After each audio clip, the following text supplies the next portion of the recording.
Yemen's Iran-backed Houthi group said it launched a large number of drones and ballistic missiles towards Israel on Tuesday, after Israel's military said it downed an approaching aerial target off the Red Sea city of Eilat. The operation was the third targeting Israel, and there would be more, Houthi military spokesperson Yahya Sari said in a televised statement. Sari said the attacks would continue until Israeli aggression stopped, referring to the war against Hamas in the Gaza Strip. After an initial warning of a possible hostile aircraft intrusion, which sent residents of the tourist resort of Eilat running for shelter earlier on Tuesday, the Israeli military had said its systems identified an aerial target approaching Israeli territory. There was no threat or risk to civilians, and the defensive action was successful, it added. There were no reports of any missiles or drones hitting Israeli territory from the Red Sea on Tuesday. Yemen's Houthi leader Abdel Malek al-Houthi said on October 10th that if the U.S. intervenes in the Gaza conflict directly, the group will respond by firing drones and missiles and take other military options. The Houthis see themselves as part of the so-called Axis of Resistance, which encompasses Iranian-backed Shiite Muslim factions in Iraq and Lebanon's Hezbollah group.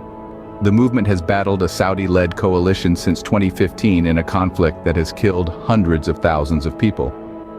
During the fighting, the Houthis targeted strategic assets in the Gulf, most notably energy facilities in Saudi Arabia. Separately, the Israeli military said it used the Arrow aerial defense system for the first time since the October 7th outbreak of the war with Hamas to intercept a surface-to-surface missile in the Red Sea fired towards its territory. A spokesman told Reuters the two aerial incidents were separate. In the second incident, Israeli fighter jets intercepted other aerial targets, he added. Last week, Israel accused the Houthi movement of sending drones that caused explosions in two Egyptian towns on the Red Sea, saying they were intended to strike Israel. The Pentagon said a U.S. Navy warship on October 19th intercepted 3 cruise missiles and several drones launched by the Houthi movement from Yemen, potentially toward Israel. What are the wider implications of this multi-front conflict for the Middle East and the world? With Yemen entering the fray, the potential for conflict escalation into a regional war is real and alarming. This would involve various cells, all backed by Iran, and could cause a domino effect of instability across the Middle East. The United States has taken note of this escalating tension. In a clear signal to Iran and other regional actors, the USS Gerald R. Ford Carrier Strike Group has been deployed to the Mediterranean. This move reflects the seriousness with which the international community views this escalating conflict. But the reverberations of this conflict could reach far beyond the borders of the Middle East.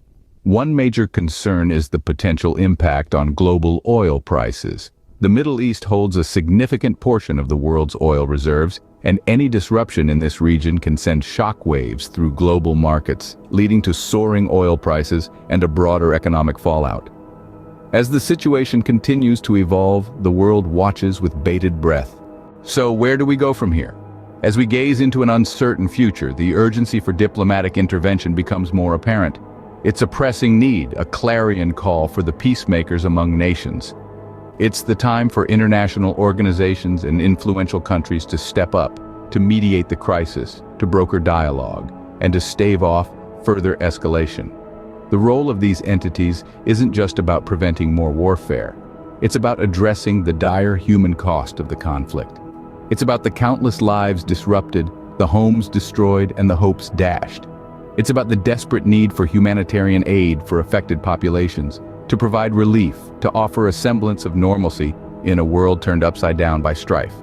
As we look ahead, we come to understand that this isn't a distant problem. In an increasingly interconnected world, the ripples of this conflict will touch us all. It's a stark reminder that peace isn't just a lofty ideal, but a necessity for global stability. As we stand on the precipice of a potential crisis, let us remember the importance of peace and the role we all play in fostering it, because ultimately the future of our world depends on it.